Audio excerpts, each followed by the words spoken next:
¿Alguna vez has visto a alguien desmayarse del puro shock?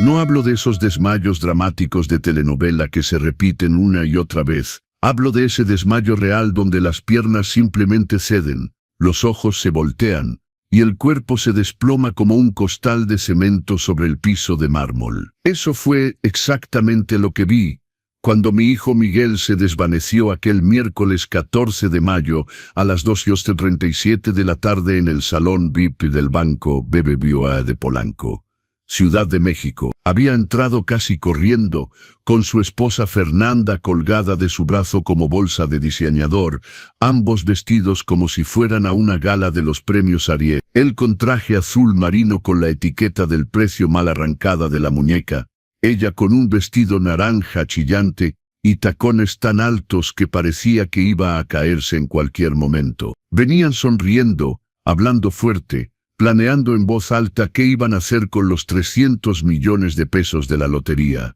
300 millones, la cifra que había transformado a mi hijo en un extraño en menos de 72 horas. No esperaba verme ahí, mucho menos sentado en ese sillón de piel color vino junto al asesor regional, el licenciado Ricardo Ramírez, con una taza de café expreso en la mano y mi portafolio de piel auténtica, regalo que me di con mi primera prima hace 40 años de albañilería, posado elegantemente sobre mis piernas. Llevaba puesto mi traje gris pizarra, el que había comprado especialmente para esta ocasión. Me había puesto mi corbata color vino sobria. Ese tono que no es agresivo pero que dice, existo y merezco respeto, y en la muñeca brillando discretamente bajo la luz fría del aire acondicionado, estaba el reloj de oro de mi padre, don Roberto Morales Sr., el único objeto de valor que había guardado todos estos años, pero que ese día tenía un significado completamente nuevo. Miguel me vio primero. Vi el momento exacto en que su cerebro procesó la información. Ese hombre sentado ahí, tratado como cliente VIP, era el padre que había echado de su casa 3 días antes, llamándolo lastre y padre pobre que frena el progreso. El color desapareció de su rostro. Literalmente, era como si alguien hubiera desconectado un enchufe y drenado toda la sangre.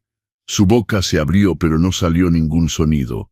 Y Fernanda, esa víbora, apretó su brazo y susurró demasiado fuerte. «Miguel, ¿qué hace tu padre aquí?» El licenciado Ramírez, quien estaba a mi lado revisando unos documentos, levantó la vista con esa sonrisa profesional y dijo con voz firme y cortés, «Buenas tardes, señor Miguel. Don Roberto llegó antes que usted. Justo estábamos finalizando los procedimientos de su cuenta Premium». «Premium». Esa palabra cayó en medio de la sala como una bomba. «Premium».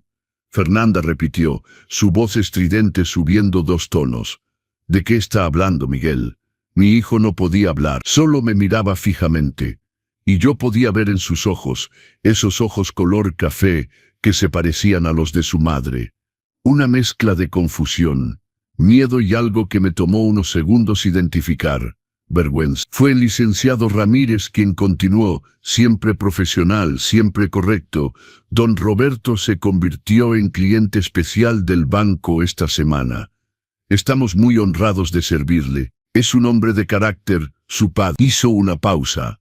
Me miró como pidiendo permiso, y yo simplemente alcé una ceja. Continuó. Señor, ¿desea explicarle a su hijo o prefiere que yo le cuente? El silencio que cayó en esa sala era pesado, de esos silencios donde puedes escuchar el zumbido de la lámpara fluorescente en el techo, el ronroneo distante del aire acondicionado, la respiración alterada de Fernanda. Tomé un sorbo lento de mi café. Dejé que el sabor amargo se esparciera por mi lengua. Miré a mi hijo, este hombre de 42 años, al que había criado solo después de la muerte de su madre, al que había alimentado trabajando como carpintero, al que había vestido con la ropa que podía costear, al que había puesto en una escuela de negocios privada pagando 12,000 pesos mensuales durante 5 años, haciendo horas extras por las tardes y los fines de semana. Y dije, con la voz más calmada posible, «Licenciado Ramírez, puede decirle, mi hijo merece conocer la verdad». Y fue ahí cuando Miguel se desmayó. Sus piernas cedieron, todo su cuerpo se desplomó, su cabeza golpeó la esquina de la mesa de centro tono, un ruido seco, que me hizo cerrar los ojos por un segundo. Fernanda gritó como histérica, se arrodilló, comenzó a darle palmadas en la cara gritando: «Miguel, Miguel, alguien llame una ambulancia». No me moví de mi silla, simplemente observé a este hombre tirado en el suelo. Mi hijo, mi creación, mi mayor error y mi mayor dolor, y pensé en todo lo que había pasado estos últimos 3 días. Pensé en las palabras que me había escupido en la cara. Pensé en cómo me había empujado fuera de su vida en el momento en que el dinero apareció. Pensé en cuántas noches había pasado despierto preguntándome dónde había fallado. Y pensé en el secreto que había guardado durante 40 años. El secreto que estaba a punto de cambiarlo todo. Si quieres entender cómo llegué a ese banco, cómo un padre de 68 años que vivía en un modesto departamento en Iztapalapa, se convirtió en cliente VIP, mientras su hijo millonario se desmayaba a sus pies, entonces quédate conmigo en esta historia, porque lo que vas a escuchar no se trata solo de dinero, se trata de dignidad, de traición y de la lección más dura que un hijo puede aprender. Y si las historias de superación y justicia tocan tu corazón, suscríbete al canal Los Consejos del Abuelo, porque aquí no ocultamos la verdad, por dolorosa que sea. ¿Sabes lo que es despertarse a las 5 de la mañana todos los días durante 15 años? No para hacer yoga o meditar como esos influencers de Instagram enseñan. Despertarse para ir al taller de carpintería, lijar madera en el frío, pulir tablas hasta que te sangren las manos. Esa era mi vida desde los 28 años.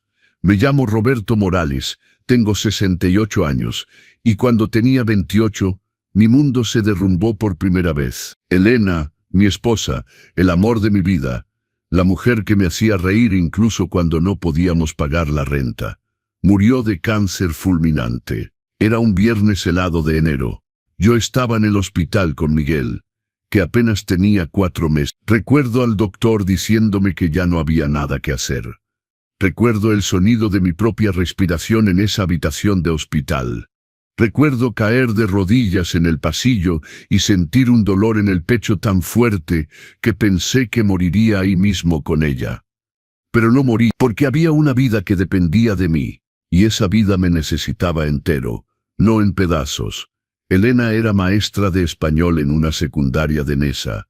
No éramos ricos, pero no nos faltaba nada. Teníamos suficiente, un departamento modesto pero nuestro, un coche usado que funcionaba, comida en la mesa y proyectos. Tantos proyectos. Cuando ella murió, tuve que empezar de nuevo. Yo era carpintero. Ganaba decentemente, pero con un bebé, los gastos de guardería, los gastos médicos pendientes, el dinero ya no alcanzaba. Empecé a tomar todos los trabajos posibles. De día trabajaba en el taller. Por las tardes y los fines de semana, hacía muebles por encargo en mi pequeño garaje. Dormía 4 horas por noche. Los primeros años fueron los más difíciles. Me encargaba de Miguel mientras trabajaba. Él dormía en una cuna junto a mi banco de trabajo. Por la noche, cuando se despertaba llorando, lo mecía con un brazo y seguía lijando con el otro. Mis dedos estaban llenos de astillas. Mi espalda me dolía de estar encorvado, pero no podía parar. Cada mueble que fabricaba era comida en la mesa. Cada pedido era la renta pagada. Cuando Miguel cumplió 3 años, tuve que ponerlo en la guardería del DIF. Ganaba unos 25,000 pesos al mes acumulando todo. Con la guardería a 5,500, la renta a 10,000, las compras, las facturas, apenas quedaba para vivir. ¿Sabes qué me dijo Miguel cuando tenía 16 años y descubrió cuánto ganaba? Papá, ganas una miseria. ¿Por qué no buscas un trabajo de verdad? Un trabajo de verdad, como si levantarse antes del alba para construir muebles no fuera un trabajo de verdad, como si lijar madera de rodillas durante horas no fuera un trabajo de verdad. Pero tragué saliva, sonreí, dije que las cosas iban a mejorar. Siempre dije que las cosas iban a mejorar. Miguel creció avergonzado de mí. No es fácil escribirlo. pero es la verdad. Tenía vergüenza del padre, que llegaba a las juntas de padres con aserrín en el pelo porque venía directo del taller. Tenía vergüenza del padre, que no tenía coche nuevo, mientras los otros padres recogían a sus hijos en BMWs. Reluciente. Una vez, debía tener como 12 años, me pidió que no fuera a recogerlo a la escuela. Oye papá, ¿puedes esperarme en la esquina? Es que los chavos se burlan. Esperé en la esquina, bajo el sol abrasador de una tarde de junio, con mis bolsas del mercado. Esperé escondido para que mi hijo no se avergonzara de mí, y sin embargo, amaba a ese muchacho con cada fibra de mi ser. Cuando terminó la preparatoria quiso hacer una escuela de negocios privada porque no fue aceptado en las públicas. La colegiatura era de 12,000 pesos al mes, 12,000 pesos, más de la mitad de lo que ganaba con mi trabajo regular. Fue entonces cuando empecé a hacer muebles de restauración los fines de semana. Aprendí viendo videos en YouTube en el ciber del barrio. Compraba muebles viejos en los tianguis, los restauraba, los vendía en el mercado de antigüedades. 4,000 pesos por fin de semana. 48,000 al mes solo con los muebles, además del resto. Durante 5 años hice eso. 5 años levantándome al alba, lijando, barnizando, con las manos callosas, trabajando hasta el agotamiento. Todo para pagar la escuela de negocios de mi hijo. ¿Sabes cuántas veces Miguel me agradeció durante esos 5 años? Ninguna. Ni una sola vez. Cuando se graduó en 2008, organicé una pequeña fiesta en casa. Mandé preparar canapés con un servicio de banquetes. Compré champán, invité a los vecinos. Estaba tan orgulloso. Mi hijo, graduado de escuela de negocios, hijo de carpintero y de viudo. Llegó a la fiesta, se quedó 20 minutos y se fue. Dijo que tenía una cita con los amigos de la escuela. Con sus verdaderos amigos. Me pregunto qué quiso decir con eso. Me quedé ahí con los canapés enfriándose en la mesa, escuchando a la señora Ramírez de al lado tratando de consolarme. Déjalo, Roberto. Los jóvenes son así. Te quieren, solo que no saben demostrarlo. Pero yo ya sabía en el fondo que no era cuestión de no saber demostrar. Era cuestión de no sentir. Los años pasaron. Miguel encontró trabajo en una gran empresa de consultoría. Empezó a ganar bien, 35,000 pesos al mes.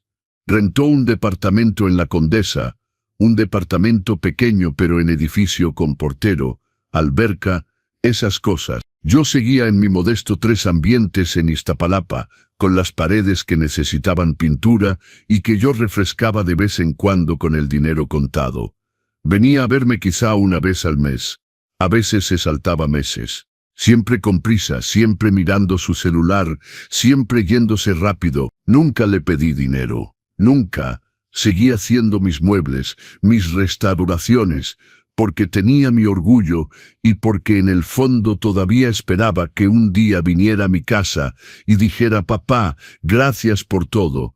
Pero ese día nunca llegó, y luego, en 2019, conoció a Fernanda, esa mujer que iba a transformar a mi hijo de hijo ingrato en hijo cruel. Pero esa parte de la historia requiere atención especial, porque cuando Fernanda entró en la vida de Miguel, no solo perdí un hijo, perdí la esperanza de ser visto por él algún día. Fernanda Monfort. Hasta el día de hoy su nombre completo sale de mi boca con sabor a hiel. Apareció en una carne asada que Miguel organizó en su departamento en septiembre.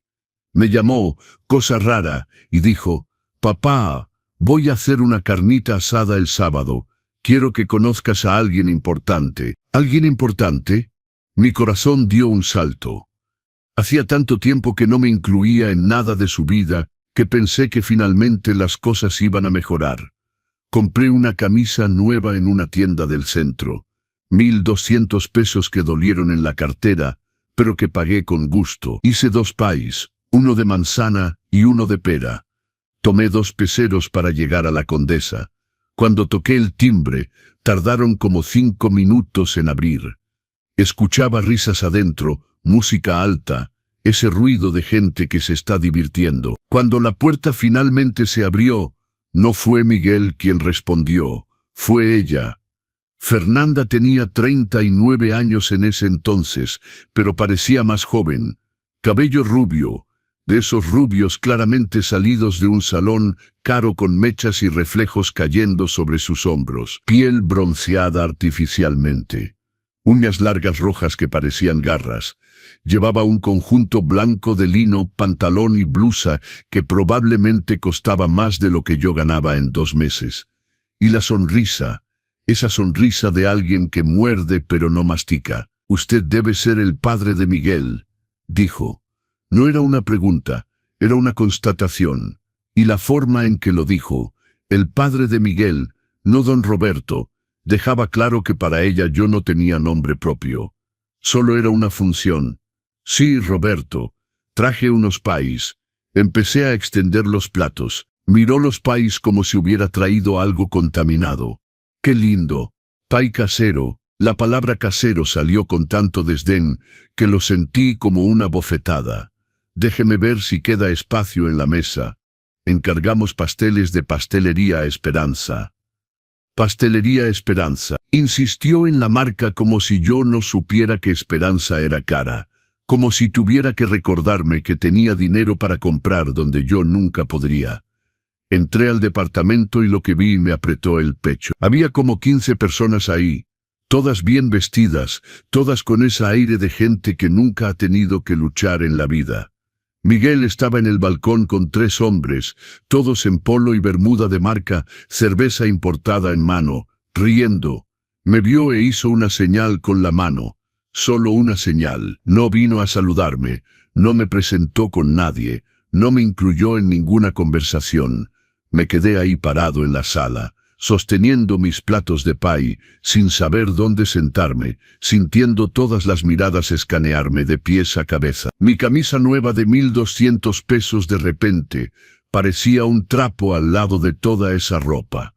Fue Fernanda quien me guió, o más bien me empujó hacia la cocina. «Venga, déjeme mostrarle dónde puede poner eso», dijo. Ya tomando los platos de mis manos, puso los pais en una esquina del mostrador, detrás de una torre de macarrones franceses que debía costar como 1,500 pesos. Mis pais hechos con amor se quedaron ahí, escondidos, insignificantes. «¿Quiere una cerveza o tenemos también jugo si prefiere?», ofreció. Y la forma en que dijo jugo dejó claro que pensaba que yo no tenía suficiente clase para tomar cerveza con ellos. «Un vaso de agua, por favor», respondí, tratando de mantener mi voz firme. «¿Agua de la llave o prefiere mineral?», sonrió. Esa sonrisa de llena. «Escucha, no soy estúpido, sé cuando alguien me está rebajando». Pero era la novia de mi hijo. Entonces tragué y dije, «De la llave está perfecto». Pasé 3 horas en ese departamento, 3 horas sentado en una esquina del sillón, viendo a mi hijo ignorar mi presencia mientras hacía carne asada para sus amigos y para esa mujer que ya había decidido que yo era un problema a resolver. Nadie comió mis pais. Al final de la tarde, cuando me fui, otra vez sin que Miguel ofreciera acompañarme o llamar un taxi, Fernanda me devolvió los platos con los pais intactos. ¡Qué lástima! Nadie pudo con todo. Pero lléveselos, puede disfrutarlos en casa. Eso dolió más que cualquier bofetada. En el taxi de regreso, 250 pesos que pagué solo. Lloré en silencio en el asiento trasero. El chofer lo notó pero no dijo nada. Solo subió el volumen de la música, pero lo peor estaba aún por venir. Miguel y Fernanda se comprometieron 6 meses después. Me llamó para decírmelo. No pidió mi opinión, no preguntó qué pensaba. Solo me informó. «Papá, Fernanda y yo nos vamos a casar en octubre. Te mando la invitación después». La boda se llevó a cabo en una hacienda en el Estado de México, uno de esos lugares con jardín inmenso, candelabros de cristal, todo en blanco y oro. Se veía de lejos que había costado una fortuna. La familia de Fernanda pagó todo. Ella se encargó de que quedara claro. Cuando recibí la invitación 2 semanas antes de la boda, vi que mi nombre estaba escrito a mano en el sobre, no impreso como los demás, y venía acompañado de una nota separada de Fernanda. «Don Roberto, la boda tiene código de vestimenta, Traje de etiqueta. Si tiene dudas, avíseme para recomendarle una tienda de renta de trajes. Renta de trajes. Como si yo no fuera capaz de comprar un traje de etiqueta. Compré uno. Gasté 6.300 pesos en un traje gris perla en las rebajas de Liverpool. Era bonito, sencillo pero elegante. Me hice las uñas. Me corté el pelo en una estética barata. Quería verme presentable para la boda de mi único hijo.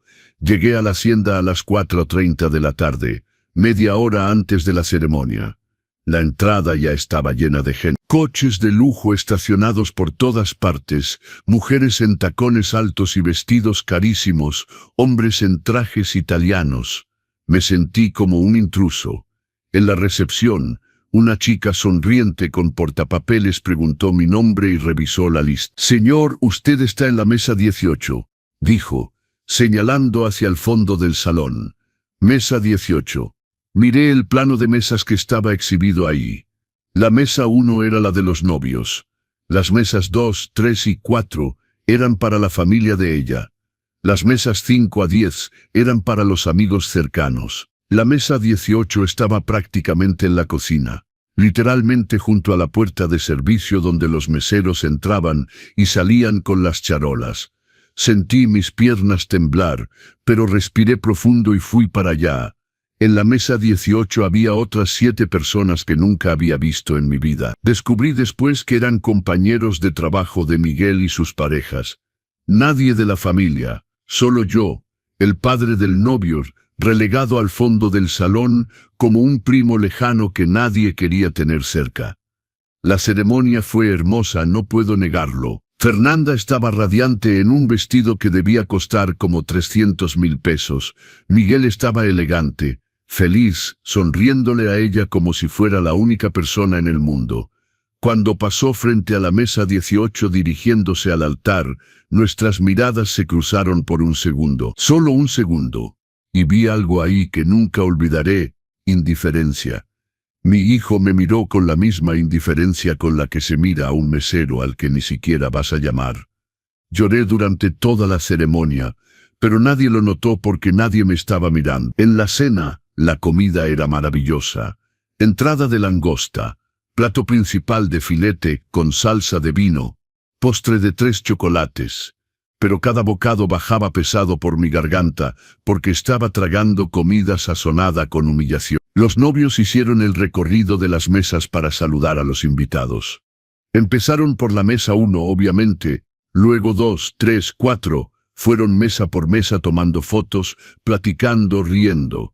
Cuando llegaron a la mesa, una señal de lejos, solo una señal, y jaló a Miguel del brazo. «Cariño, ven. Vamos a hablar con la gente de la mesa 20. Son los socios de mi papá, los socios del papá de Fernanda». Eso merecía atención. Yo, el padre del novio, no merecí ni un abrazo. Me fui antes del pastel. No pude quedarme. Llamé un taxi, 1.100 pesos, y volví a Iztapalapa con el corazón hecho pedazos y los pies adoloridos en los zapatos apretados que había comprado especialmente para ese día. En el camino pensé en todas las veces que había imaginado la boda de Miguel. Desde que era pequeño soñaba con ese día. Yo bailando con él en el vals, él agradeciéndome en su discurso, yo llorando de emoción al ver a mi muchacho feliz. Pero ninguno de esos sueños incluía una mesa al fondo del salón. Ninguno de ellos incluía ser tratado como un lastre. Y ninguno de ellos preparó mi corazón para lo que vendría después. Porque después de esa boda, las cosas solo empeoraron. Fernanda había conseguido lo que quería. Un marido que la idolatraba y un suegro al que podía borrar de la historia. Y durante 3 años, eso fue exactamente lo que hizo. 3 años pasaron desde esa boda. 3 años en los que mi contacto con Miguel se resumía a mensajes cortos por WhatsApp. «Hola papá, ¿cómo estás?». 2 visitas al año, su cumpleaños en agosto y Navidad. Eso no era vivir, era sobrevivir emocionalmente. Seguía con mis muebles, haciendo menos ahora porque mi cuerpo ya no aguantaba el mismo ritmo. 68 años, no son 28 cuando has pasado 40 trabajando 14 horas al día. Mis rodillas me dolían, mis manos tenían artritis, mi espalda se quejaba cada vez que me agachaba a tomar una herramienta. Pero seguía porque parar significaba pensar, y pensar dolía más que cualquier dolor físico. Fue un sábado, 22 de abril, 10 de la mañana, cuando sonó mi teléfono, uno de esos timbres estridentes que configuras para las llamadas importantes. Era Miguel. Mi corazón se aceleró. Nunca llamaba en sábado por la mañana. Algo andaba mal. Bueno, mijo, ¿está todo bien?, respondí con voz ya temblorosa.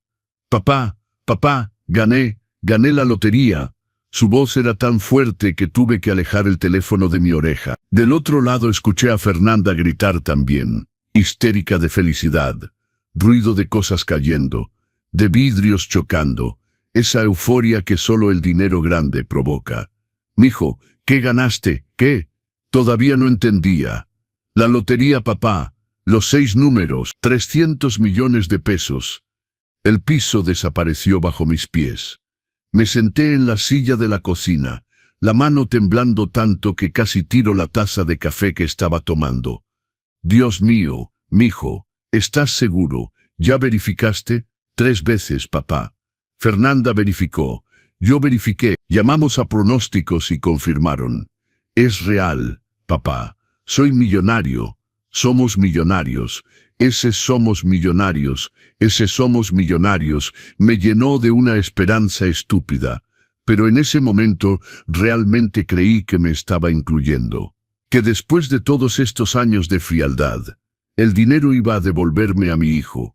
Qué equivocado estaba. Papá, ven acá a la casa. Ven a celebrar con nosotros. Voy a llamar a todos. Va a ser una fiesta. Toma un Uber, yo pago.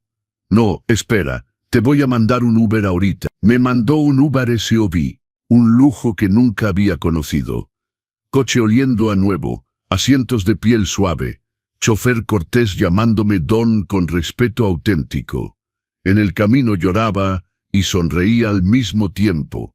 Mi hijo había ganado la lotería. Mi hijo ya no tendría que luchar, ya no tendría preocupaciones financieras, podría vivir tranquilo, y lo mejor, me había llamado para celebrar, me había incluido, finalmente, después de tanto tiempo, iba a estar cerca de él en un momento importante. Me detuve en una panadería en el camino y compré ingredientes para hacer un pie, insistí, pie de ciruela, la receta de mi madre, la abuela que Miguel nunca conoció pero cuyas historias adoraba. Usé los últimos 900 pesos que tenía en mi cartera para esos ingredientes. Harina de calidad, huevos orgánicos, ciruelas frescas. Quería hacer algo especial. Llegué a su casa como a la 1:30 de la tarde. La puerta estaba entreabierta. Del interior venía todo ese alboroto, voces animadas, música. Toqué y empujé la puerta.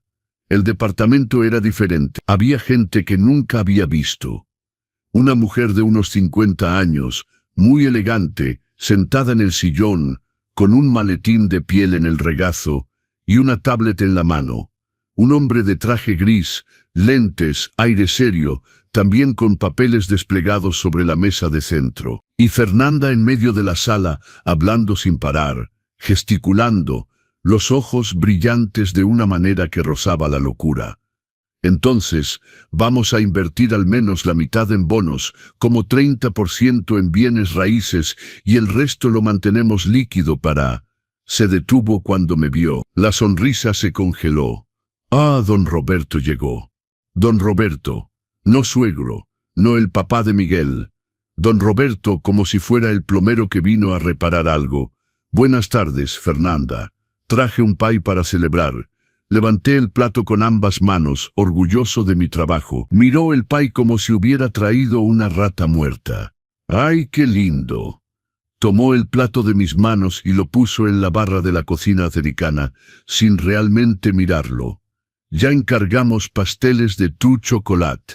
Pero gracias. Tu Chocolate, la pastelería más cara de Polanco donde un pastelito cuesta 800 pesos. Miguel apareció de la recámara, el teléfono pegado a la oreja, hablando con alguien de inversiones, de acciones, de cosas que no entendí. Cuando me vio hizo una señal rápida, Articuló un «Hola papá», sin sonido y siguió con su llamada.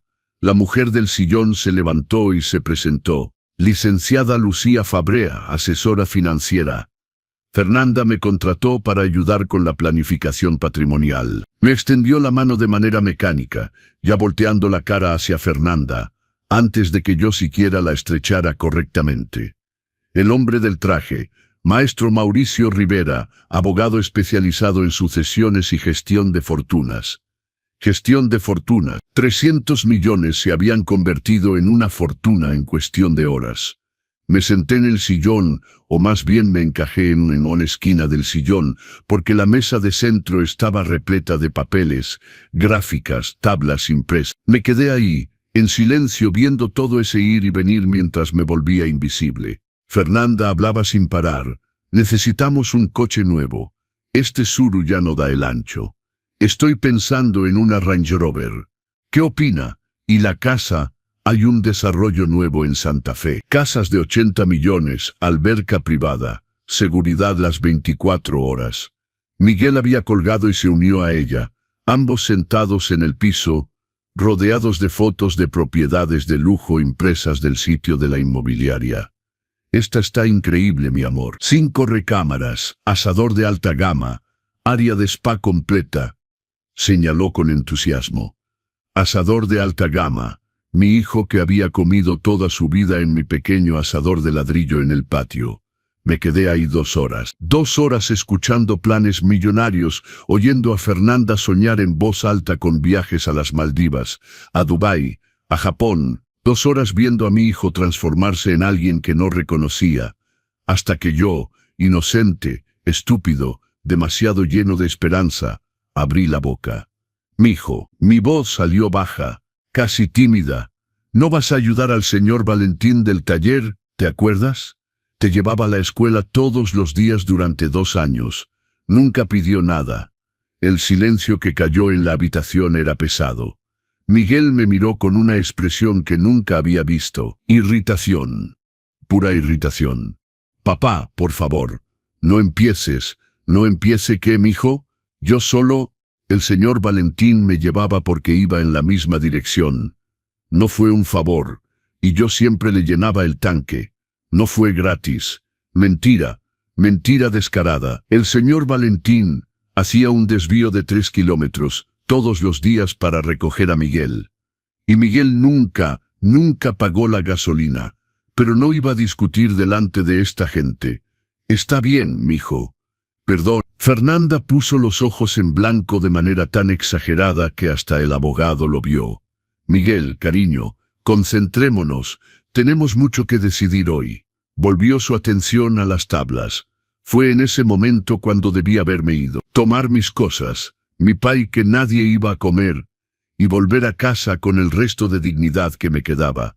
Pero no me fui, porque esa parte idiota de mi corazón todavía tenía la esperanza de que en cualquier momento mi hijo iba a recordar que yo estaba ahí, que me iba a incluir en la conversación, que me iba a preguntar qué pensaba, que iba a compartir esta alegría conmigo de verdad. A las 5 de la tarde, la asesora financiera y el abogado se fueron. Fernanda pidió sushi por Uber Eats, 5.600 pesos de sushi y sashimi. Cuando llegó, sirvió en la barra de la cocina y llamó a Miguel. Ni siquiera voy a sacar platos, mi amor. Comamos directo de las cajitas. Me muero de hambre. Comieron ahí los dos, hablando en voz baja de la agenda de la siguiente semana. Reunión en el banco, visita a las casas, cita en la agencia de autos. Mi pai quedó arrumbado en la barra, y nadie me ofreció sushi. Fue ahí, en ese momento patético, sentado en el sillón, viendo a mi hijo comer comida cara sin siquiera recordar que su padre estaba ahí, cuando algo en mí comenzó a agrietarse. Todavía no se rompió, pero estaba agrietado. Mijo, creo que ya me voy. Se está haciendo tarde. Me levanté, tomé mi bolsa. Ok, papá, adiós. Te llamo luego. Ni siquiera levantó la vista.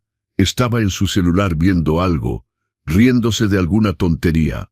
Fernanda vino hasta la puerta conmigo, siempre ella jugando el papel de la esposa cortés. Gracias por venir, don Roberto. Estuvo bien tenerlo aquí.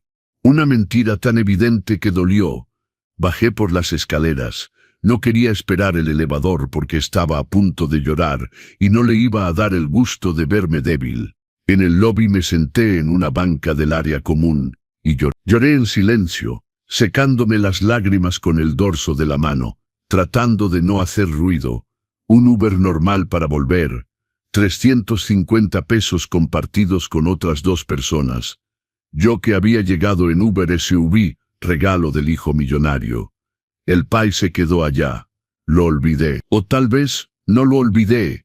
Tal vez lo dejé a propósito, esperando que en algún momento Miguel viera ese Pai, se acordara de mí, y sintiera aunque sea una pizca de remordimiento. Pero no sintió nada, porque 2 días después, lo peor todavía estaba por venir. Y cuando lo peor llegó, llegó con palabras tan filosas que cortaron más profundo que cualquier cuchillo. Domingo, 7 de la tarde. Miguel me llamó pidiéndome que volviera. Papá, ven a cenar con nosotros. Fernanda hizo lasaña. Fernanda haciendo lasaña. Esta mujer que nunca había visto freír un huevo. Pero fui porque soy padre. Y un padre es así.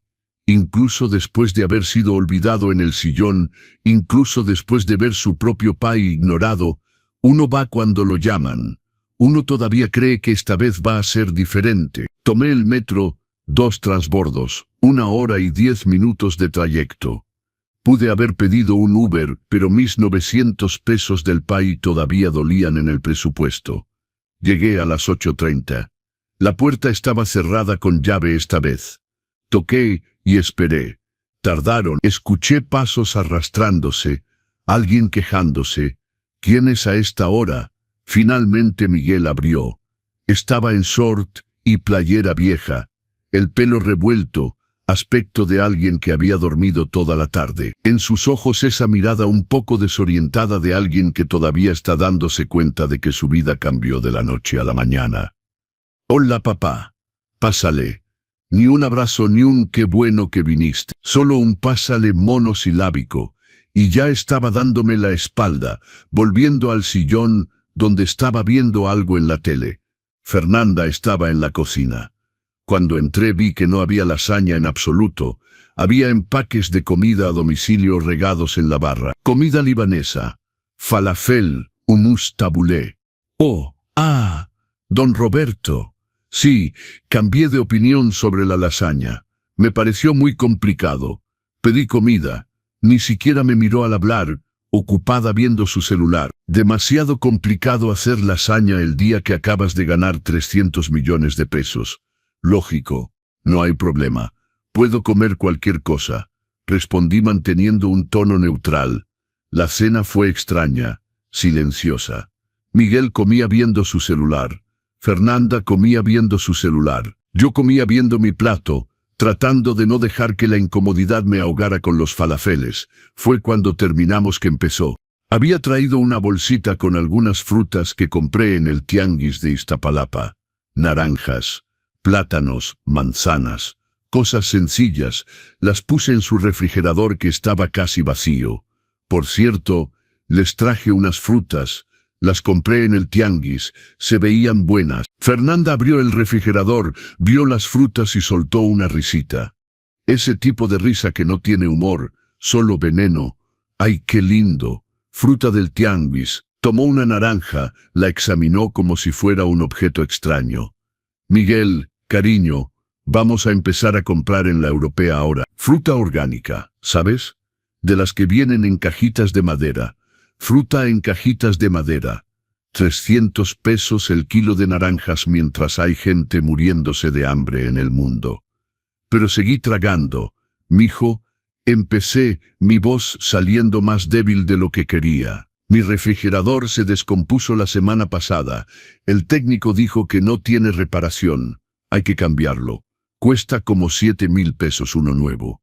Me preguntaba si no podrías. No terminé la frase. La cara de Miguel cambió. Fue instantáneo. Los ojos se agrandaron. La mandíbula se apretó. Esa vena en su frente que siempre saltaba, cuando estaba nervioso empezó a palpitar. ¿En serio, papá? Su voz salió entre dientes. Viniste aquí a pedir dinero. Mijo, no es pedir. No es pedir. Se levantó de su silla, su voz subió 2 tonos. Entonces, ¿qué es? Porque hasta donde yo sé, pedir dinero es exactamente eso. Llegar aquí con tu refrigerador descompuesto queriendo que yo lo resuelva. Sentí como si recibiera un puñetazo en el estómago. Julián, nunca te he pedido nada. Nunca. En 42 años, esta es la primera... ¿La primera? Se rió, pero no era una risa. Era desprecio. Papá, ¿crees que olvidé? Olvidé todas las veces que pasabas por aquí y mencionabas que el gas había subido, que la luz estaba cara, que la medicina para la presión había aumentado. Me quedé congelado porque sí, había mencionado esas cosas. Pero nunca como una petición de ayuda. Solo eran conversaciones, comentarios sobre la vida. El tipo de cosas que los padres le dicen a sus hijos, o al menos eso pensaba. Mijo, nunca quise que me dieras dinero esas veces. Solo platicaba. Fernanda entró a la sala, brazos cruzados, esa postura de alguien que llevaba mucho esperando este momento. Don Roberto sabe qué es la manipulación emocional. Es exactamente eso, soltar comentarios, crear culpa hasta que la persona se sienta obligada a ayudar.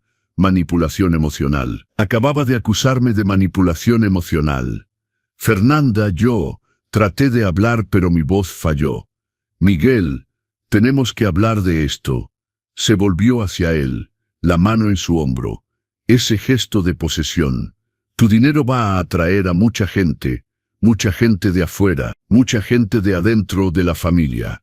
Tenemos que establecer límites ahora, antes de que esto se vuelva una bola de nieve. Límites. Estaba hablando de mí como si fuera una amenaza externa. Como si fuera una de esas personas que aparecen de la nada cuando alguien gana la lotería. Papá, Miguel pasó su mano por su cara. Ese gesto de alguien que está agotado. Fernanda tiene razón, tenemos que cuidarnos. Este dinero es nuestro futuro. No podemos andar repartiéndolo a todo el que aparezca con un problema. Todo el que aparezca con un problema. Me había convertido en todo el que... Miguel, mi voz salió quebrada. Soy tu padre y yo soy tu hijo. Explotó completamente. Sé que me criaste solo. Sé que fue difícil. Sé todo eso. Pero ¿hasta cuándo, papá?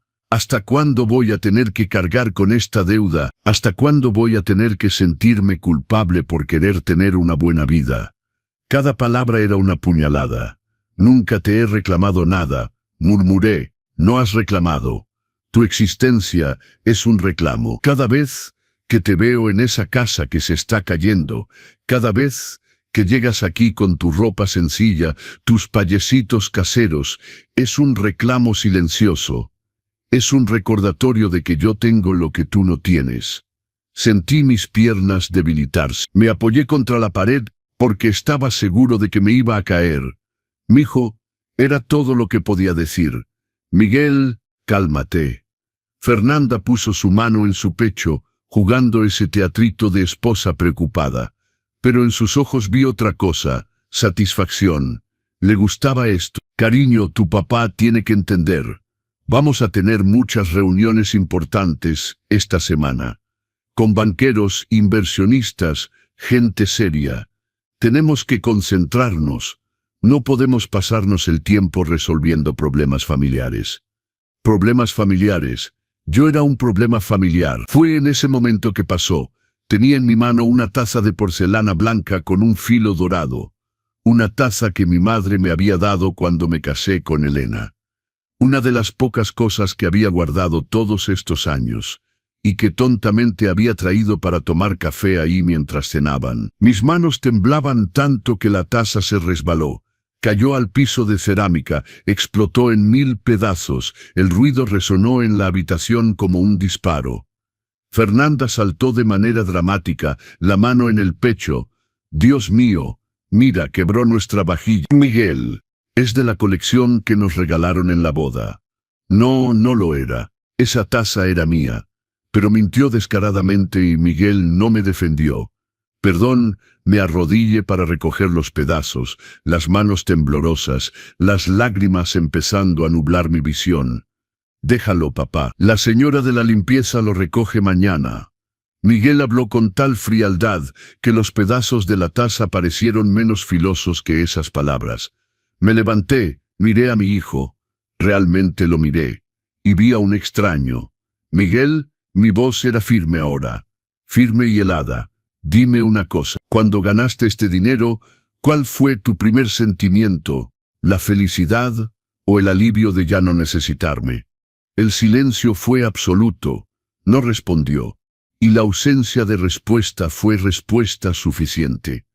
Papá, creo que es mejor que te vayas a casa. Fernanda se adelantó, ya tomando mi bolsa que estaba en el sillón y extendiéndomela. Ha sido un día largo para todos. Necesitamos descansar. Miguel tiene una reunión en el banco el miércoles en la mañana para retirar su premio. Muchas cosas que arreglar. Miércoles en la mañana, reunión en el banco. Tomé mi bolsa. No dije nada. Solo miré a Miguel una última vez. Esperando, todavía esperando incluso después de todo, que dijera algo. Que me pidiera quedarme. Que se disculpara. Que volviera a ser mi hijo. Pero no lo hizo. Adiós, papá. Te llamo luego. Salí de ese departamento con la espalda recta y la cabeza en alto. Pero en el elevador, solo, me derrumbé. Lloré cada segundo de los 12 pisos hasta la planta baja. Lloré en la parada del metro esperando el convoy. Lloré en silencio en el metro lleno del domingo por la noche, rezando que nadie me reconociera, que nadie preguntara qué había pasado. Llegué a casa a las 11 de la noche, la casa vacía, el refrigerador descompuesto zumbando su canto de muerte, los pedazos de mi corazón regados por el camino. Pero fue ahí, sentado solo en mi cocina oscura, cuando algo cambió. No era enojo, no era resentimiento, era claridad, una claridad fría, filosa, liberadora. Me levanté, encendí la luz, fui a mi recámara y abrí el viejo ropero de madera. Al fondo, bajo cobijas que no usaba desde hacía años, estaba una caja de zapatos decolorada. La abrí, adentro había documentos que guardaba desde hacía décadas, papeles amarillentos, una foto de Elena, su acta de defunción y un sobre manila con el membrete de un despacho de abogados. Licenciado Eugenio Benítez, abogado pro bono. Dentro del sobre, una carta fechada 2 semanas antes. Estimado don Roberto, es con inmensa satisfacción que le informamos que después de 38 años de procedimiento, el expediente NOMA 157, usted tiene derecho a una indemnización por el monto de 38 millones de pesos relativos a la disolución irregular de la sociedad de la cual su difunta esposa era socia. 38 millones de pesos, dinero que era mío, dinero que había conquistado después de casi 4 décadas de espera, de papeleo, de procedimientos judiciales que había seguido en silencio con la ayuda de un abogado bondadoso que conocí en la iglesia, dinero que iba a usar para ayudar a Miguel, para sorprenderlo, para hacerle ver que el padre pobre que frena en realidad había logrado asegurar un mejor futuro para los dos. Pero ahora tenía otro plan. Tomé mi teléfono, llamé al licenciado Eugenio aunque ya era casi medianoche. Respondió. Siempre respondía cuando lo necesitaba. Licenciado Eugenio, perdón por la hora. Necesito agendar una cita urgente en el banco. Quiero depositar el dinero de la indemnización y necesito un favor. Del otro lado escuchó todo lo que había pasado. Y cuando terminé, su voz vino firme. Don Roberto va a tener la justicia que merece, se lo garantizo. Miércoles, 2 de la tarde, sucursal de BBVA Bancomer en Polanco. Mi hijo iba a retirar 300 millones de pesos, e iba a descubrir que el padre pobre que humilló tiene más que dinero, tiene dignidad. Y cuando alguien pierde su dignidad en la búsqueda del dinero, descubre que lo perdió todo. Si esta historia te ha tocado, deja en comentarios desde dónde nos ves y qué parte te emocionó más. Y si conoces a alguien que necesita escuchar que nunca es tarde para recuperar su propia dignidad, comparte esta historia. Suscríbete a los consejos del abuelo y activa la campanita para no perderte ninguna de nuestras historias, porque aquí hablamos de valores reales, de respeto y de dignidad. Porque al final, todos merecemos ser vistos, valorados y amados por lo que realmente somos, no por lo que tenemos. Capítulo 2. La revelación en el banco. Los lunes siempre habían sido mi día para ordenar el taller. 40 años de mi vida, cada lunes era día de limpiar las herramientas, barrer el aserrín, acomodar las tablas. Pero ese lunes 24 de abril no ordené nada. Me desperté a las 5 de la mañana. No porque lo necesitara, sino porque no podía dormir. Me quedé acostado en mi cama mirando el techo agrietado de mi recámara, escuchando el ruido de los primeros metros pasando en la calle, pensando en cada palabra que Miguel me había escupido en la cara el domingo. No necesito un padre pobre que me frene. Me levanté, preparé café, me senté en la mesita de la cocina con la taza humeante en la mano. Una taza común de vidrio, de esas que compras en pack de 6 por 150 pesos. Nada de porcelana, nada de herencia emocional que pudiera romperse y llevarse un pedazo de mí. El sobre manila del licenciado Eugenio estaba abierto frente a mí. Releí la carta por quinta vez en 12 horas. 38 millones de pesos. Las cifras parecían irreales, casi obscenas ahí en mi cocina modesta, con el refrigerador descompuesto zumbando su canto de muerte, con la llave que goteaba porque el empaque estaba gastado.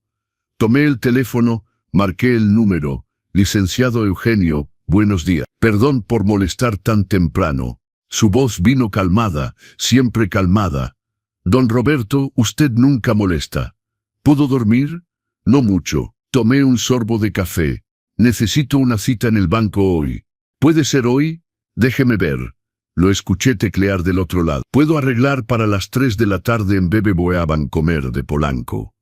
Voy a llamar al asesor regional ahora mismo. Asesor regional, don Roberto. 38 millones no se depositan en ventanilla común. Va a convertirse en cliente especial premium. Va a tener un asesor dedicado. Sala privada. Todo el tratamiento VIP. VIP. Yo, Roberto Morales, carpintero de Iztapalapa. Cliente VIP. La ironía era tan grande que casi me río. Casi. Hay otra cosa. Licenciado Eugenio. Dudé. Mi hijo va a retirar su premio de la lotería esta semana. En BBVA también. Puede averiguar qué día. Silencio del otro lado. Luego, don Roberto, ¿está seguro de lo que está planeando? Estoy seguro. Mi voz salió más firme de lo que esperaba. Necesita saber. Necesita entender que el padre que humilló, que echó, que llamó lastre, no es lo que él piensa. Déjeme investigar. Colgué y me quedé ahí, mirando la pared de la cocina donde había una foto vieja enmarcada. Miguel y yo, él con unos 8 años, sonriendo frente al parque de diversiones. Era su cumpleaños. Había trabajado horas extra toda la semana para poder pagar esa salida.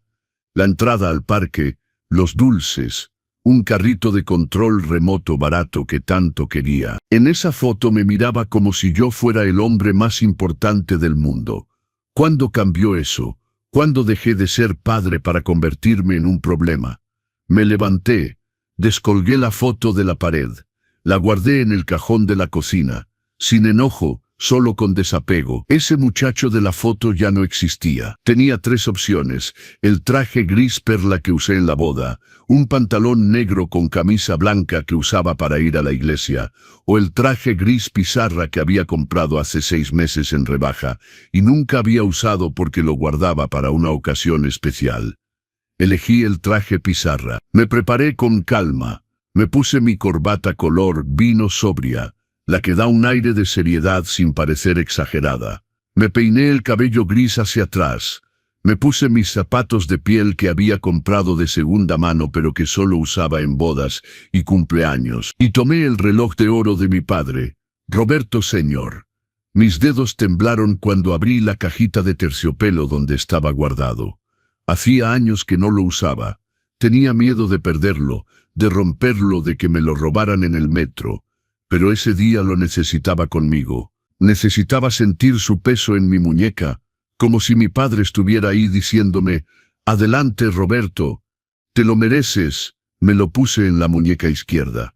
El metal frío contra la piel me dio escalofrío. Tomé mi portafolio de piel, el auténtico que había comprado con mi primera prima, después de dejar los muebles por encargo y encontrar un trabajo fijo como jefe de taller en una escuela de carpintería. 5,000 pesos al mes, de lunes a viernes, con contrato. Era el primer dinero limpio que había ganado después de 40 años en lo informal. Con esa primera prima compré este portafolio, 2,800 pesos en una tienda de Reforma. La vendedora me había mirado con desdén, mi ropa sencilla, mi aspecto de alguien sin dinero, pero cuando puse los billetes en el mostrador, su mirada cambió. Nunca olvidé ese momento, la sensación de poder comprar algo de calidad, sin necesidad de pagar en mensualidades, sin necesidad de pedir descuento, sin necesidad de humillarme. Y ese día, yendo al banco, iba a sentir eso otra vez, pero multiplicado por millones. El taxi llegó a las... Un taxi común, no un Uber de lujo. No necesitaba lujo. Necesitaba dignidad. En el camino el chofer trató de hacer conversación. ¿Va al centro por trabajo, señor? Voy a arreglar unos asuntos al banco, respondí mirando por la ventana. Los bancos siempre son un dolor de cabeza, ¿no? Las filas, la burocracia. Hoy no habrá fila. Hablé más para mí que para él. El edificio imponente, todo de cristal, reflejando el sol de la tarde, gente entrando y saliendo, la mayoría con aire cansado, cargando papeles, quejándose de la espera. Entré por la puerta principal y una recepcionista me detuvo. Buenas tardes, señor. ¿Tiene cita? Roberto Morales, cita con el licenciado Ricardo Ramírez, asesor regional. Revisó en la computadora. Su expresión cambió instantáneamente. Los ojos se abrieron ligeramente. La sonrisa se amplió, la postura más derecha. Así, señor. Usted es cliente premium. Por favor, sígame. Lo voy a llevar directo al salón VIP. Cliente premium. Lo dijo en voz alta y la gente alrededor volteó. Un hombre de unos 68 años, bien vestido pero sin excesos, tratado como cliente premium. Subí en el elevador exclusivo, el que solo funciona con tarjeta de acceso. La recepcionista usó la suya y presionó el piso 10. Cuando las puertas se abrieron, era otro mundo.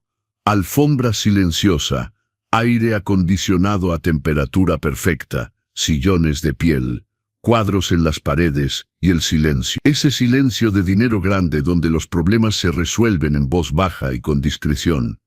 Por aquí, don Roberto. El salón VIP tenía una mesa de caoba, 6 sillones de piel color vino, una ventana enorme con vista al Ángel de la Independencia, y un minibar con agua, café, espresso y hasta champagne. El licenciado Ramírez me recibió personalmente. Un hombre de unos 45 años, traje azul marino impecable, corbata roja, una sonrisa auténtica que me sorprendió. Don Roberto, qué gusto verlo de nuevo. Extendió la mano y cuando la estreché, la cubrió con su otra mano. Ese gesto de calidez humana verdadera. No lo reconocí de inmediato. Licenciado Ramírez, perdón, pero usted no se acuerda de mí, ¿verdad? Es normal. Yo era niño. Fabricio, el hijo de doña Marcela. Doña Marcela, el nombre me golpeó como un rayo. Doña Marcela, la costurera de Nesa C., mi mamá. Sonrió, los ojos ligeramente húmedos. Usted le vendía muebles restaurados en 1995. ¿Se acuerda? Mi mamá pasaba por un momento difícil después de que murió mi papá. Sin dinero, 3 niños que criar. Usted se enteró y empezó a traerle muebles gratis durante 6 meses. Decía que eran invendibles, que iban a ir al basurero, pero yo sabía que no eran invendibles. Los regalaba para ayudarnos. Me acordé. Doña Marcela, delgada, ojos hundidos, manos temblorosas de tanto coser y de comer tan poco. Y los 3 niños, 2 varones y una niña. El mayor debía tener como 10 años. Tú eras el mayor, murmuré. Sí. Y hoy soy asesor regional de BBVA, gracias a usted, porque nos ayudó cuando teníamos hambre. Mi mamá logró salir adelante. Yo logré estudiar, pasé los exámenes, y cuando vi su nombre en la agenda hoy con el licenciado Eugenio, supe que era usted. Verifiqué todo. Es usted el hombre que salvó a mi familia. Sentí las lágrimas quemar, pero no las dejé caer. Fabricio, has crecido tanto, y usted sigue siendo el mismo. Luchador digno. Señaló la silla. Siéntese, por favor. Vamos a arreglar todo. El licenciado Eugenio me explicó su situación. Me habló de su hijo. Me senté. Sirvió un café expreso en una taza minúscula de porcelana blanca. El café era fuerte, amargo, perfecto. Don Roberto, su hijo, agendó cita para retirar su premio el miércoles. Mañana, a las 2 de la tarde. Aquí mismo, en este salón. Mañana. Quiero estar aquí, dije con firmeza. Quiero que me vea, quiero que sepa. El licenciado Ramírez asintió lentamente. ¿Está seguro? Va a ser doloroso para ambos, lo sé, pero lo necesito. Respiré profundo. Me llamó padre pobre que frena. Me echó de su casa porque pedí ayuda para comprar un refrigerador. Tiene que saber que el padre que humilló tiene más que dinero. Tiene una historia, tiene logros, tiene valor. Entonces, hagámoslo así. El licenciado Ramírez abrió un expediente. Usted deposita los 38 millones hoy. Abro su cuenta premium. Configuramos sus inversiones según los consejos del licenciado Eugenio. Y mañana a las 2 de la tarde, usted estará aquí conmigo cuando llegue su hijo. Y eso fue exactamente lo que hicimos. Firmé papeles, tecleé códigos, confirmé depósitos. Y en 40 minutos dejé de ser Roberto el carpintero de Iztapalapa y me convertí en Roberto Morales, cliente premium de BBVA Bancomer con 38 millones de pesos en cuenta. Cuando salí del banco a las 5 de la tarde, el sol empezaba a bajar. La luz dorada pegaba en los edificios de cristal de Reforma. Tomé un taxi para volver a casa y durante todo el trayecto me quedé viendo el reloj de mi padre en mi muñeca. Mañana, papá, murmuré al reloj. Mañana va a entender. Llegué a casa, me quité el traje pizarra, lo guardé cuidadosamente. Me duché, hice una sopa sencilla de verduras. La comí en mi mesita de cocina, solo, en el silencio de mi casa. Y por primera vez en semanas dormí toda la noche sin pesadillas, sin angustia, porque sabía que mañana a las 2 de la tarde, mi hijo iba a aprender la lección más dura de su vida. Y cuando el orgullo y el dinero ciegan a un hijo, solo la verdad desnuda y cruda puede abrirle los ojos. Miércoles, el día del ajuste de cuentas. Me desperté a las 6 de la mañana, incluso sin poner despertador. El cuerpo sabía que ese día era diferente. Me levanté, abrí la ventana de la recámara. Dejé entrar el aire fresco de la mañana. La Ciudad de México en mayo tiene un aire que huele a jacarandas. Y ese día, incluso el aire me parecía más ligero. Preparé café. Me senté en la cocina y por primera vez en 2 años, miré la foto de Elena sin sentir esa opresión en el pecho. Tomé el marco que estaba en el estante de la sala. Ella sonriente en vestido de verano, el cabello al viento, esa actitud despreocupada que me había enamorado a los 19 años. Sabías verdad. Le hablé a la foto como si pudiera escucharme. Sabías que esa sociedad iba a valer algo algún día. No era por nada que insistías tanto con los papeles, incluso cuando todo iba mal. Elena había sido maestra, pero también socia minoritaria de una pequeña editorial. Ediciones Luz. Había invertido sus ahorros en 15% de la sociedad, 45,000 pesos de la época. La editorial empezó bien. Publicaba libros de poesía, literatura mexicana. Tenía 3 autores prometedores. Pero en 1983, con la crisis económica, las cosas se descarrilaron. Las librerías no pagaban. Los costos de impresión se dispararon. Un almacén se incendió. Ediciones Luz se hundía. Fue entonces cuando Elena empezó a pelearse con los otros socios. Quería salvar la editorial, encontrar nuevos autores, reducir costos. Pero los 2 socios mayoritarios, Clara Favela y Felipe Arnaud, querían cerrar todo, declarar quiebra, cada quien por su lado. Recuerdo las discusiones en casa. Elena llegaba estresada, enojada, diciendo que los socios escondían algo, que había dinero entrando pero que no aparecía en los reportes. Roberto, me están engañando, lo sé, pero no puedo probarlo. Murió 3 semanas después. Cáncer fulminante. Cuando murió, yo tenía a Miguel de 4 meses y estaba destrozado. No tenía cabeza para pensar en una editorial, en una sociedad, en un procedimiento. Los 2 socios vinieron al funeral, Clara y Felipe, de negro, aspecto compasivo, y 2 semanas después aparecieron en mi puerta con una propuesta. Don Roberto, la editorial está en quiebra, no podemos continuar. Vamos a cerrar las actividades, le ofrecemos 100,000 pesos por la parte de Elena. Es todo lo que podemos.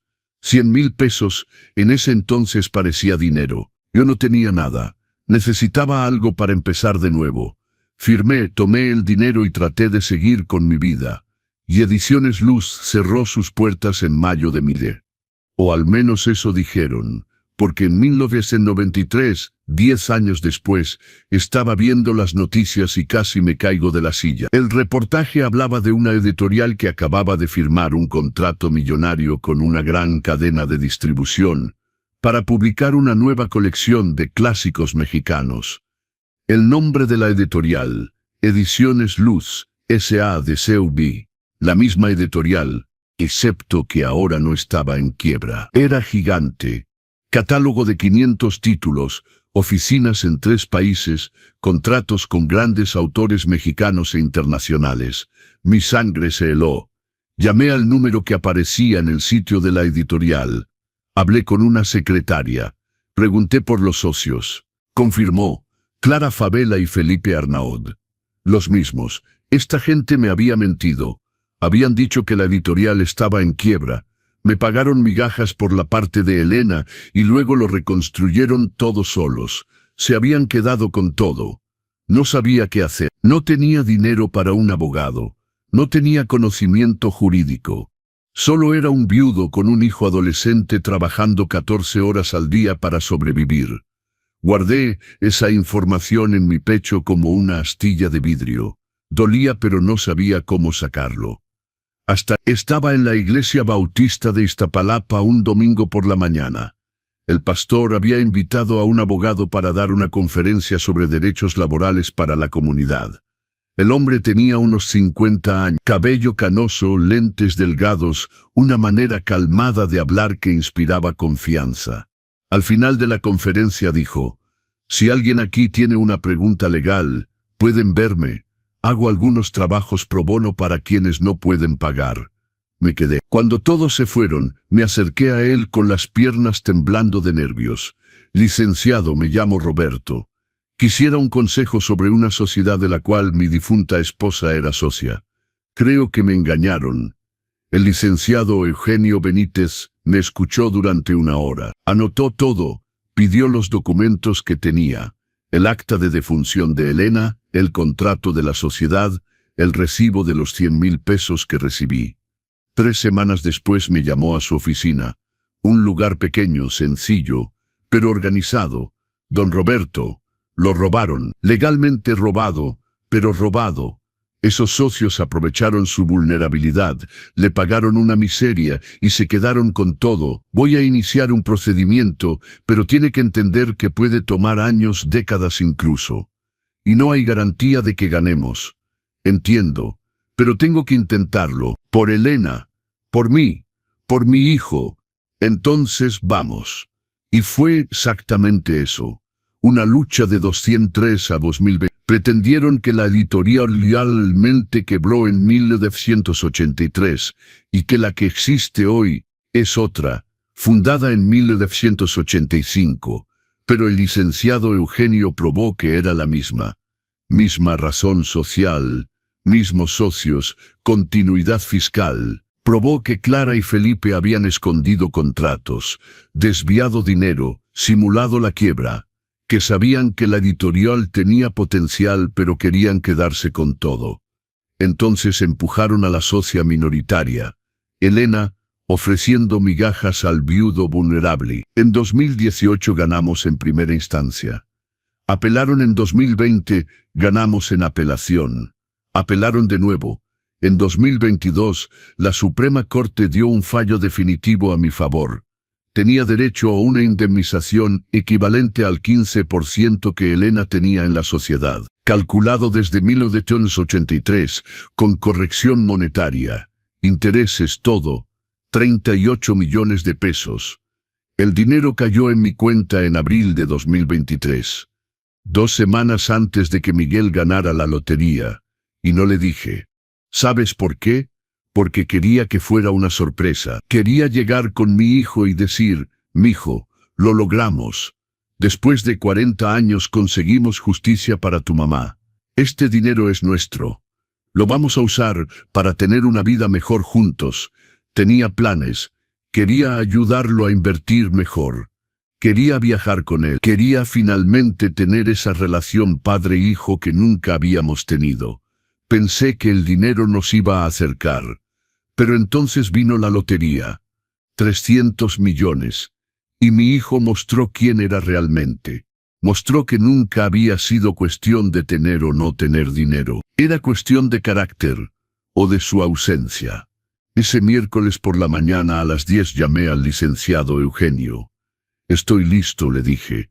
Es un hombre fuerte, don Roberto. Su esposa estaría orgullosa. Colgué. Me puse el mismo traje pizarra, la misma corbata color vino sobria. Me puse el reloj de oro de mi padre. Tomé mi portafolio de piel y me miré al espejo. El hombre que me devolvía la mirada ya no era ese Roberto encorvado, cansado, resignado. Era un hombre con la espalda recta, el mentón levantado, la mirada firme. Un hombre que había sobrevivido a 42 años de lucha, que había criado a un hijo solo, que había esperado 4 décadas por justicia y que finalmente la había obtenido. Un hombre que ya no necesitaba probarle nada a nadie, especialmente no a un hijo ingrato. Salí de casa a las 12:30. Llegué a BBVA Bancomer a la 1:15. El licenciado Ramírez me recibió personalmente en la entrada. Don Roberto, ¿está listo? Estoy listo. Su hijo confirmó su presencia para las 2. Viene con su esposa. Perfecto. Quiero que ella también vea. Subimos al salón VIP. El licenciado Ramírez sirvió café.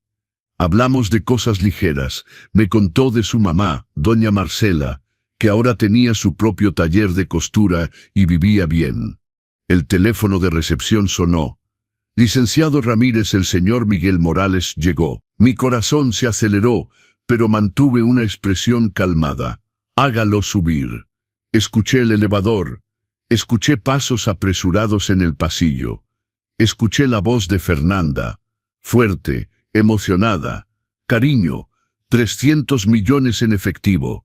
¿Ya pensaste dónde vamos a guardar todo eso? La puerta se abrió, y cuando Miguel me vio sentado en ese sillón de piel con el asesor regional a mi lado, con una taza de café en la mano y ese reloj de oro brillando en mi muñeca, su mundo se derrumbó, porque hay cosas que el dinero compra, y hay cosas que solo la verdad puede pagar. El color desapareció del rostro de Miguel en 2 segundos. Era como ver a alguien recibir un puñetazo invisible en el estómago. Todo su cuerpo se tensó. Su boca se abrió en un grito silencioso. Sus ojos se agrandaron tanto que se podía ver el blanco alrededor del iris café. Fernanda todavía no había entendido. Entró detrás de él toda arreglada, vestido naranja chillante, tacones de aguja ridículamente altos, la bolsa Prada colgada del brazo que seguramente había comprado el mismo día de la lotería. Su cabello era diferente, aún más rubio, con esas mechas que cuestan una fortuna en los salones de lujo. Miguel, cariño, ¿por qué te paraste? Se congeló cuando me vio. La ceja se arqueó. Ese gesto de alguien que está a punto de escupir veneno. Don Roberto, ¿qué hace usted aquí? No respondí. Simplemente tomé un sorbo lento de mi café expreso. Volví a poner la taza de porcelana en el plato con un pequeño tintineo delicado y miré al licenciado Ramírez. Licenciado Ramírez, creo que podemos comenzar. El licenciado Ramírez se levantó, extendió la mano a Miguel de manera profesional. Buenas tardes, señor Miguel Morales. Soy Ricardo Ramírez, asesor regional. Sea bienvenido. Señora también. Hizo una señal hacia Fernanda.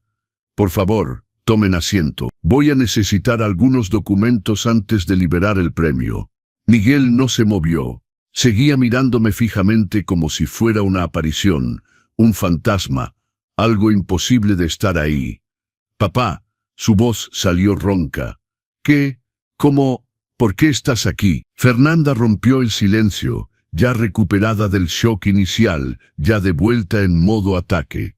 Miguel probablemente vino a rogar que le des dinero. Don Roberto, escuche, ya hablamos de esto. Mi esposo no puede andar repartiendo su premio a todo el que venga con la mano extendida. La sala se puso tan silenciosa que se podía escuchar el zumbido del aire acondicionado. El licenciado Ramírez se aclaró la garganta, incómodo, me miró como pidiendo permiso para intervenir. Simplemente negué ligeramente con la cabeza. No, déjala hablar, déjala cavar su propio hoyo. Fernanda, Miguel jaló su brazo, la voz baja. No le hables así a mi papá. Demasiado tarde para defenderme, mijo. 42 años, demasiado tarde. Señor Miguel, señora Fernanda. El licenciado Ramírez volvió a su tono profesional, ese tono neutral de alguien que maneja situaciones embarazosas todos los días. Concentrémonos en el procedimiento de retiro, ¿les parece? Por favor, siéntense. Fernanda jaló a Miguel del brazo y se sentaron en los sillones frente al escritorio. Ella me lanzó una mirada de reojo, una de esas miradas venenosas que las mujeres lanzan cuando sienten que están perdiendo terreno. El licenciado Ramírez abrió un expediente. Antes de comenzar el proceso de retiro de los 300 millones, debo informarles de algunas formalidades. El monto será depositado en una cuenta especial. Usted se convertirá en cliente premium del banco. Tendrá acceso a consultoría financiera exclusiva. Siguió hablando, pero vi que Miguel no prestaba atención. Seguía mirándome de reojo, tratando de entender. Fernanda, en cambio, bebía cada palabra. Ya estaba calculando, planeando, soñando despierta con ese dinero. Fue entonces cuando el licenciado Ramírez soltó la bomba. Y aprovecho para informarles que don Roberto también es nuestro cliente premium. De hecho, llegó antes que ustedes hoy porque teníamos una reunión de planificación patrimonial programada. El tiempo se detuvo. Miguel parpadeó 3 veces seguidas, procesando la información. Don Roberto, repitió el licenciado Ramírez con calma. Es cliente premium de BBVA Bancomer desde el lunes de esta semana. Depositó una suma importante y está siendo atendido por nuestro sector de inversiones de alto patrimonio. Fernanda soltó una risa corta, una de esas risas de incredulidad mezclada con desprecio. ¿Cliente premium, don Roberto? Me miró de arriba abajo. ¿Con qué dinero? Silencio. Golpeé mi mano en el apoyabrazos del sillón con tanta fuerza que todos saltaron. 38 millones de pesos, dije, mi voz saliendo tan calmada que hasta yo me sorprendí. Indemnización judicial concerniente a la sociedad de la cual mi difunta esposa era socia. El juicio duró 20 años. Ganamos. El dinero cayó en mi cuenta hace 2 semanas. La mandíbula de Fernanda cayó. Miguel se puso blanco.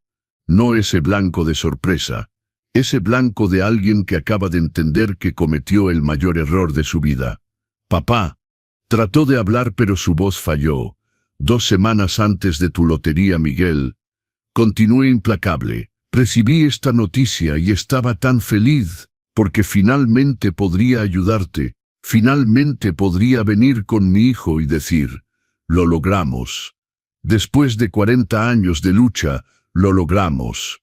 El dinero de tu mamá finalmente llegó y quería compartirlo contigo. Vi sus manos temblar. Quería invertir en tu futuro, en nuestro futuro. Mi voz se endureció. Pero entonces ganaste la lotería y pensé, perfecto, voy a esperar que te calmes de toda esta euforia y después te cuento la noticia. Celebraremos juntos, padre e hijo, finalmente con los medios para vivir tranquilos. Las lágrimas empezaron a subir en sus ojos. Excepto que no me diste tiempo, ¿verdad, Miguel? Me llamaste a tu casa. Me expusiste frente a extraños. Me llamaste padre pobre que frena. Me echaste porque pedí ayuda para 7.000 pesos para un refrigerador cuando acababas de ganar 300 millones. Temblaba ahora. Realmente temblaba, las manos apretando los apoyabrazos del sillón. No sabía, murmuró. Claro que no sabías. Mi voz salió más fuerte de lo previsto. Respiré profundo. Volví a un tono calmado.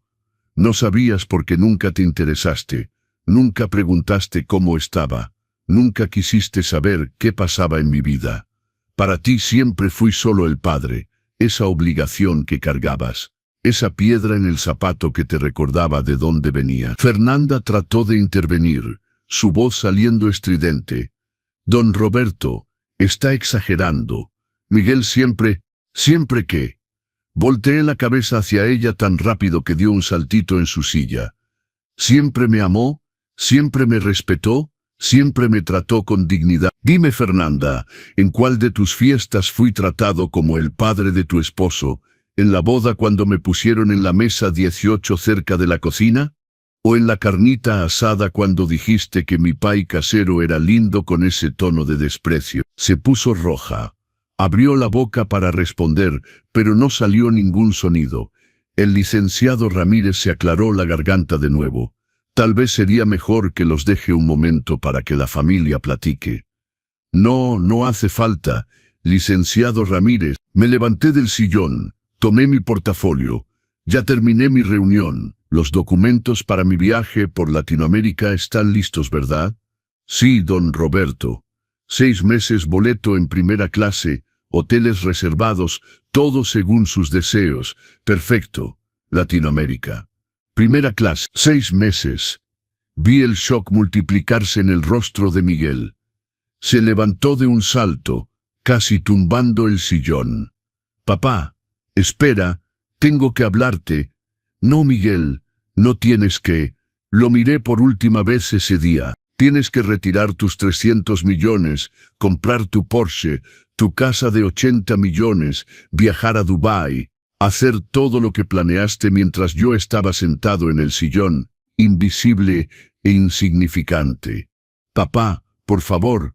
Su voz estaba ahora ahogada. Lo siento. No sabía. ¿Sabías que, Miguel? Me detuve en la puerta. Me di la vuelta.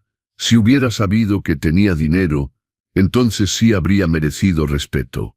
Entonces sí habría sido lo suficientemente bueno para formar parte de tu vida. Negué con la cabeza.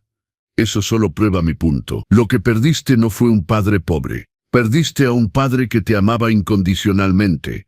Y a diferencia del premio de la lotería, eso no se recupera. Salí. Escuché un ruido detrás de mí. Algo cayendo, un cuerpo desplomándose. Escuché a Fernanda gritar. Miguel, Miguel, alguien ayuda. Pero no me di la vuelta. Escuché el sonido sordo de un cuerpo de 90 kilos golpeando el piso de mármol. Escuché al licenciado Ramírez llamar a la enfermería del banco. Me detuve en el pasillo, la mano todavía en la manija de la puerta, el corazón latiendo rápido. Por un segundo, solo un segundo, casi me doy la vuelta, porque soy padre. Y un padre, por más herido que esté, todavía siente ese pellizco en el corazón cuando su hijo cae. Pero entonces recordé esas palabras, padre pobre que me frena, y mis pies siguieron adelante. Había un pequeño salón de espera al lado con sillones de piel y una máquina de café. Me senté. No iba a irme sin saber si estaba bien.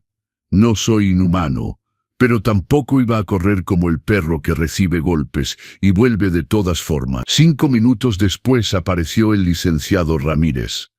Don Roberto, está despertando. La enfermera está con él. Fue un desmayo emocional, nada grave. Hizo una pausa. Pero lo está pidiendo, lo está suplicando. De hecho, está lo suficientemente bien para continuar el procedimiento de retiro. El licenciado Ramírez parpadeó, sorprendido por la frialdad de mi pregunta. Sí, pero tal vez sería mejor posponer. No. Me levanté. Vino a retirar el dinero. Que lo retire. Volví al salón VIP. La escena era patética. Miguel estaba sentado en el piso, recargado en la pared, la corbata floja, el pelo revuelto, el rostro todavía pálido. Un moretón se estaba formando en su frente donde había golpeado al caer. La enfermera, una joven de bata blanca, revisaba su presión. Fernanda estaba agachada a su lado, las manos en su cara, tratando de jugar el teatrito de esposa preocupada. Pero en sus ojos vi otra cosa: cálculo. Estaba preocupada, sí, pero no por Miguel, por el dinero que podría o no lograr retirar en ese estado. Cuando Miguel me vio en la puerta, sus ojos se llenaron de lágrimas. «Papá», su voz salió débil, rota. Entré, me senté en el mismo sillón de antes, crucé las piernas, esperé. La enfermera terminó. «La presión está normal ahora. Realmente fue un shock emocional. Tiene que mantenerse calmado, respirar profundo, tomar agua». Le pasó un vaso. Miguel lo tomó con manos temblorosas. Bebió a pequeños sorbos. «Los voy a dejar platicar», dijo la enfermera discretamente, saliendo y cerrando la puerta. El licenciado Ramírez se quedó, pero se posicionó en una esquina discreta, fingiendo ocuparse de papeles. El silencio en la sala era denso, pesado. Fue Miguel quien lo rompió, su voz saliendo ronca. «Papá, yo no tengo palabras». «Entonces no hables». Mi voz era calmada, helada. «Firma los papeles, toma tu dinero y ve a vivir tu vida de millonario». «No». Trató de levantarse, pero sus piernas todavía estaban débiles. Se quedó de rodillas. «No, papá, por favor, déjame explicarte». «¿Explicarme qué, Miguel?» Lo miré a los ojos. «Explícame cómo me llamaste lastre. Explícame cómo me echaste de tu casa porque pedí 7,000 pesos. Explícame cómo te quedaste sentado en tu departamento comiendo sushi de 5,000 pesos mientras yo estaba invisible en el sillón. Adelante. Explícame». Bajó la cabeza. Las lágrimas cayeron al piso de mármol. «Fui una basura. Lo sé. No tengo excusas. Tienes razón. No tienes excusas». Respiré profundo. «¿Sabes qué es lo que más duele, mijo? No es ni siquiera la falta de respeto. Es saber que solo estás arrepentido porque descubriste que tengo dinero. Si hubiera entrado aquí pobre, de verdad pobre, pidiendo limosna como Fernanda sugirió, me habrías echado otra vez». «No, no es cierto». Levantó la cabeza, desesperado. Ya me sentía mal desde el domingo. No podía dormir. No podía comer bien. Fernanda se dio cuenta. Me preguntó qué pasaba y le dije que te había maltratado. «Ah, sí». Miré a Fernanda. «¿Y qué dijo tu esposa cuando le contaste eso?» Fernanda se puso roja, desvió la mirada. «Miguel, habla». «¿Qué dijo?» «Silencio». «Dijo que habías hecho bien, ¿verdad?» No era una pregunta, era una afirmación. Dijo que tenías que establecer límites y que yo iba a convertirme en una carga, ¿verdad?» Fernanda explotó. «Escuche, don Roberto, no sabía que usted tenía dinero. Si hubiera sabido, ahí está». Golpeé mi mano en el apoyabrazos del sillón con tanta fuerza que todos saltaron. «Ese es el problema. Si hubiera sabido que tenía dinero, eso es todo lo que les importa a ustedes dos. El dinero, no el carácter, no la historia, no el amor, solo el dinero». Me levanté del sillón. Tomé mi portafolio. «Papá, no». Miguel intentó levantarse otra vez. Lo logró esta vez. Tambaleó hasta mí. «Por favor, dame una oportunidad de arreglar esto». «¿Arreglar?». Me reí. Pero no había humor en esa risa. «Miguel, no rompiste un plato, rompiste 42 años. ¿Cómo se arregla eso? Dime». «Voy a cambiar, te lo prometo. Voy a ser el hijo que mereces». «No», negué con la cabeza. «Vas a ser lo que siempre has sido, un hombre que mide el valor de la gente por su cuenta bancaria. ¿Y sabes qué? Ya no quiero un hijo así». Su rostro se descompuso, literalmente se descompuso. Su boca tembló, sus ojos se desbordaron. Todo su cuerpo empezó a sacudirse por sollozos. «Papá, te amo. Tal vez me ames». Mi voz era firme ahora, sin enojo, sin dolor, solo definitiva, pero un amor que solo aparece cuando conviene. un amor que depende de una cuenta bancaria, un amor que viene después de la humillación. Ese tipo de amor ya no lo necesito. Miré al licenciado Ramírez. Licenciado, terminé todo lo que necesitaba aquí. Puede continuar con el servicio del señor Miguel. Me di la vuelta para irme. Papá, por favor, Miguel gritó, su voz resonando por toda la sala. No me abandones, te necesito. Me detuve, me di la vuelta y lo miré. Este hombre de 42 años llorando como un niño, desesperado, destrozado. Y dije la frase que había ensayado en mi cabeza toda la noche: Miguel, yo no te abandoné, tú me echaste. Hay una diferencia. Y ahora vas a tener que vivir con esa decisión. Hice una pausa. Ganaste 300 millones de pesos en la lotería. Felicidades. Compra lo que quieras. Viaja donde quieras. Casa nueva, coche importado, ropa de marca, todo lo que siempre quisiste. Hice otra pausa. Mi voz se suavizó a pesar de mí. Pero hay una cosa que no vas a poder comprar de vuelta. Mi voz se quebró ligeramente. El premio más grande que jamás tuviste. Un padre que te amaba incondicionalmente. Sin dinero, sin interés, sin condiciones, solo amor. ¿Y eso, mijo? Mi voz se rompió. Eso no se compra de vuelta. No hay segundo sorteo. No hay manera de recuperar eso.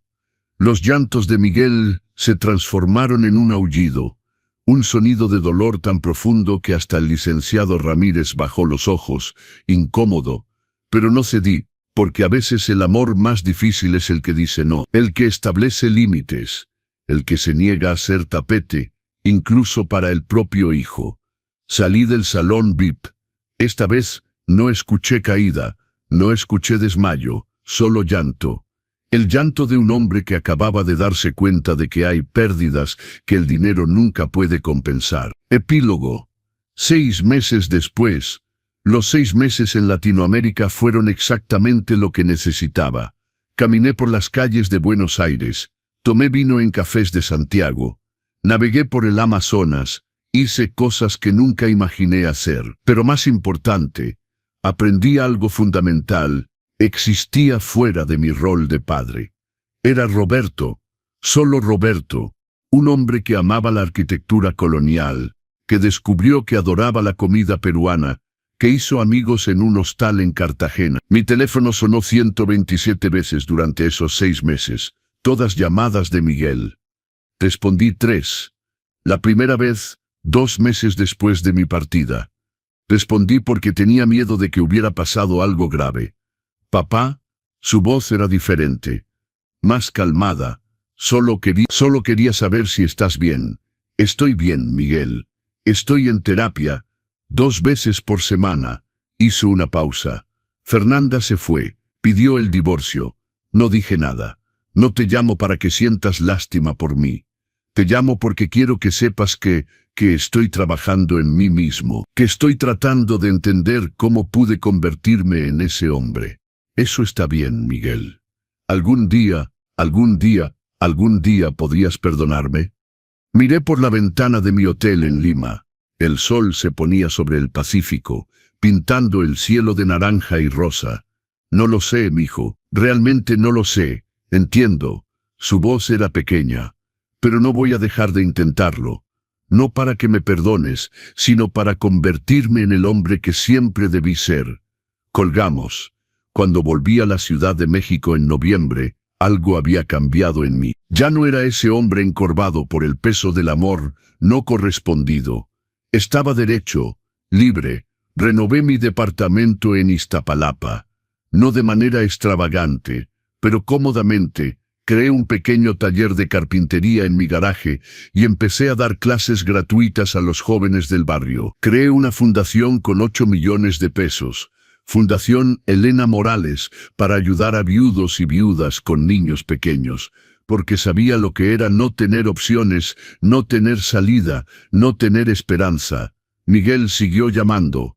No todos los días, no de manera insistente, solo presente. 6 meses después de mi regreso, apareció en mi puerta. Era un domingo por la tarde. Cuando abrí, apenas reconocí a mi hijo. Había adelgazado.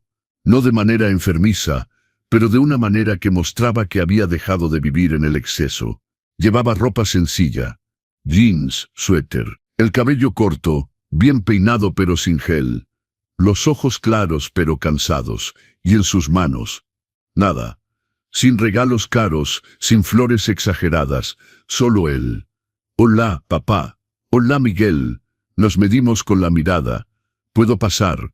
Dudé, pero asentí. Entró y se detuvo en medio de la sala, mirando todo. El departamento renovado, los muebles nuevos, las fotos de mi viaje en la pared. El departamento está hermoso, papá. Gracias. Silencio incómodo. No vine a pedir perdón, empezó, su voz firme pero humilde, porque sé que no lo merezco. Vine a pedirte una oportunidad de construir una relación de nuevo, desde cero, como dos adultos, con respeto. Me senté en el sillón, se quedó parado esperando permiso para sentarse. No se lo di. Todavía no, Miguel, no sé si puedo volver a confiar en ti. Lo sé. Y no espero que confíes en mí ahora, solo espero que me dejes intentar probar, con el tiempo, con acciones, que cambié. Lo miré, realmente lo miré, y vi algo diferente. Ya no era ese hombre arrogante cegado por el dinero, era alguien roto tratando de reconstruirse. Si acepto esto, y es un muy grande sí, será con condiciones. Acepto todo. Primera condición, la terapia continúa. No es negociable. Segunda, me tratas con respeto. Siempre, tenga dinero o no. Tercera, no soy tu muleta emocional. Tú resuelves tus problemas, yo resuelvo los míos. Cuarta, límites. Tengo mi vida ahora. Viajes, proyectos, amigos. Y vas a respetar eso. Acepto todo. Y quinta, hice una pausa. El perdón no es olvido. Voy a perdonar porque es mejor para mí, no para ti. Pero nunca voy a olvidar lo que me hiciste sentir. Y vas a tener que vivir con eso. Asintió, los ojos húmedos. Entiendo, y lo acepto. Porque yo tampoco voy a olvidar. Voy a cargar con esto como un recordatorio del hombre que nunca más quiero ser. Nos quedamos en silencio un largo momento. Luego señalé el sillón. Siéntate. Voy a hacer café, y me vas a contar bien cómo va esa terapia. Vi el alivio invadir su rostro. No era un perdón completo. No era todo está perdonado. Era un inicio.